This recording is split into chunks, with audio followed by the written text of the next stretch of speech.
All right, so let's check out. Let's give some inside information on the Froggen of Bronze, and let's give him some tips. Just looking at his op.gg.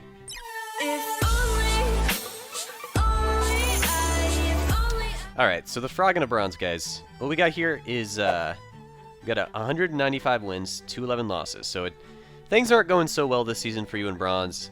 It's okay, man. There's still a lot of time left in this season. Don't worry about it. Don't get stressed out too much. You're rocking that Echo Fox symbol, and you were silver in Season 6, so you definitely know your way out of Bronze once. But I'm going to just do some critiques here based on your stats. So you actually have some decent enough KDAs.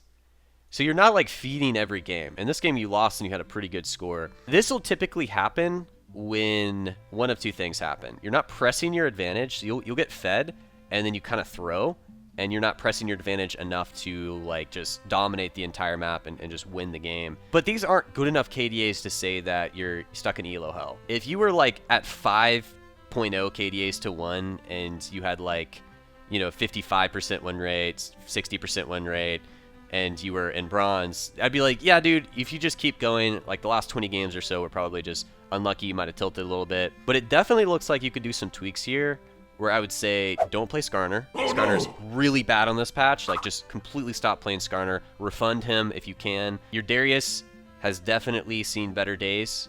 Don't play Darius anymore. And these are just going by like quick win rates, but typically if you've played like more than 20 games on a champion and you have below a 50% win rate, don't play it anymore.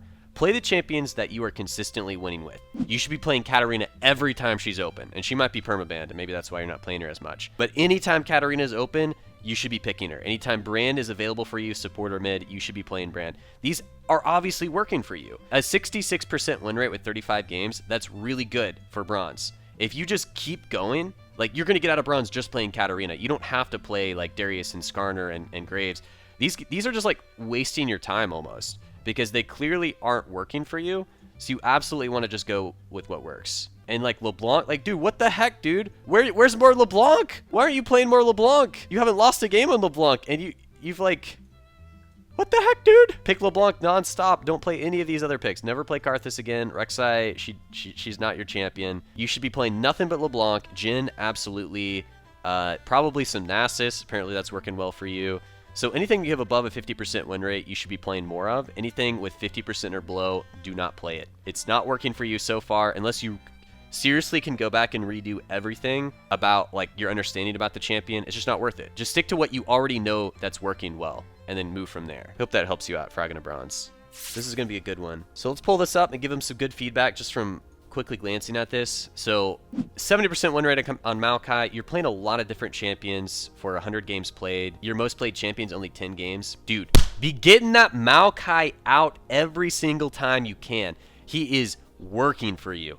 I don't know how Wukong is working for you either, but keep playing him. You haven't lost a game with Wukong. You don't need to be playing Rengar. You don't need to be playing Vayne. You don't need to be playing Jace ever. Like 5 games on Jace, you haven't won any of them. You gotta, if you really want to play Jace, you gotta go back from square one and figure out what you're doing wrong.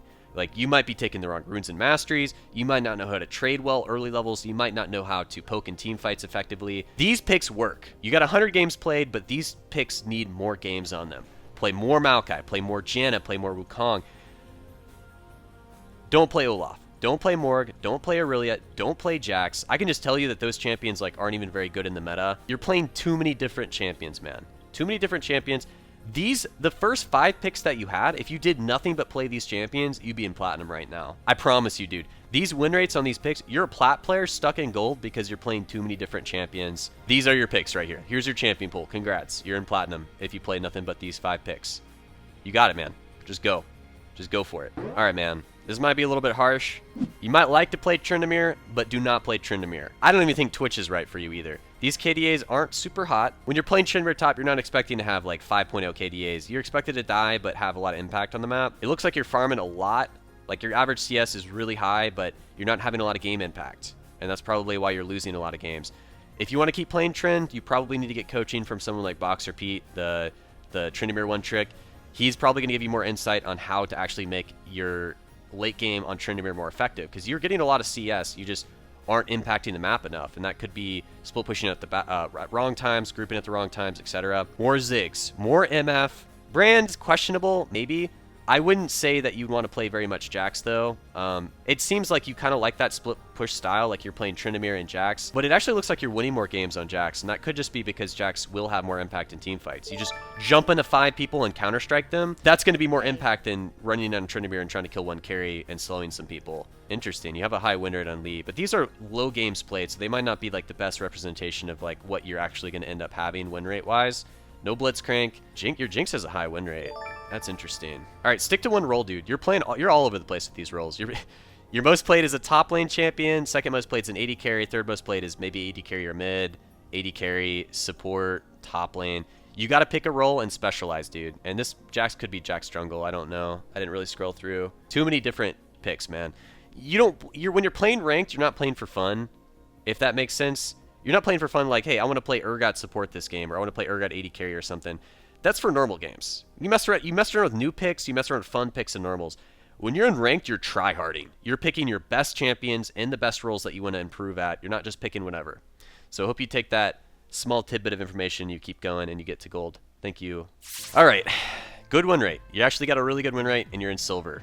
That's a pretty good spread, almost a 60% win rate. That's a good sign. You can probably get to gold just doing what you're doing right now, if you keep at it. However, if you want to get there faster, Swain is the fucking golden key right here, man. You're on the cusp of being a Swain run trick. That's all I got to say right there. Is like 37 games, but almost you're winning 2 out of 3 of those games. That's a really good sign. Like an 81% win rate with Renekton on half of those amount of games, that could still be a fluke, right? You could just be picking Renekton into the best matchups that you know and counter picking. But it looks like you should be playing nothing but top, and I think you agree with me because it looks like these are all top champions, and you have nothing but top. But you still need to have that good secondary role. You need to decide on what secondary role you want to play, and it might be jungle for you. However, and this is really important, don't be afraid to find top champions that also are an ambiguous pick or a flex pick that can also work in the jungle.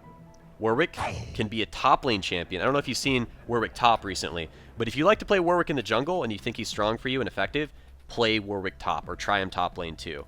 I don't know what your win rate is just looking at it yet, but this might be your first Warwick game. But I'm going to go ahead and tell you that Warwick top lane on this patch has hidden potential in it. I've seen this from Scarra playing it. I've seen a couple other top-end challenger players testing the waters for Warwick top. It actually looks pretty good in certain matchups. I've seen it beat Camille, and that is a good sign. If Warwick top can beat a Camille, then like, whew, that's a hard matchup right there. One game might not be the best sample size for seeing that, but it was Revenge's Camille. He's rank 1 player right now. So if his Camille can't beat Scarra's Warwick in a 1v1 multiple times, that's a pretty good indication that Warwick's at least a good matchup for Camille to some degree. Where's your Maokai in here, man? You're not I don't see any Maokai games. Maokai is like easy peasy games. Like, you need more Maokai in here, man. Try out your Maokai. I'm gonna dip down here. Yeah, you're doing okay in Warwick. Don't be afraid to play him top lane and maybe bring stuff. Ooh, I'm not gonna look down here. Don't play support. Nope, don't play support at all. No more support. Look away. Don't play any more support. Your secondary is jungle, man. If you like to play Olaf top lane, put him in the jungle too. That champion experience will translate well. If you're good Olaf top lane, you can be an effective Olaf jungle. If you're a good Warwick, you could be a good Warwick in 2 positions. It's fine. Like, the mechanics of that champion can translate. It's not that complicated. So get some more Maokai in here. Don't play any more Darius. You're fine, man. Just don't play any support. No more support. I saw some 0% win rates on support. Just don't play them. Don't worry. Like, support's a weird role. You don't need to know how to play it as long as you have something like one pick. Like, you just know how to play like one support, and that could be like a tank. Like, you could just like whip out Nautilus or something for support, like something really tanky. So if you are auto-filled in a support, like, you don't know how to play, like, you don't have to know how to play like 5 different supports. Like, learn Janna. Like, play 1 game of Janna, and that's like all the experience you need to be an effective Janna player. Is like, oh, that's the range on my shield. Okay, my ultimate does this. Okay, and then just sit as far back as you can and shield people. That's all you got to do.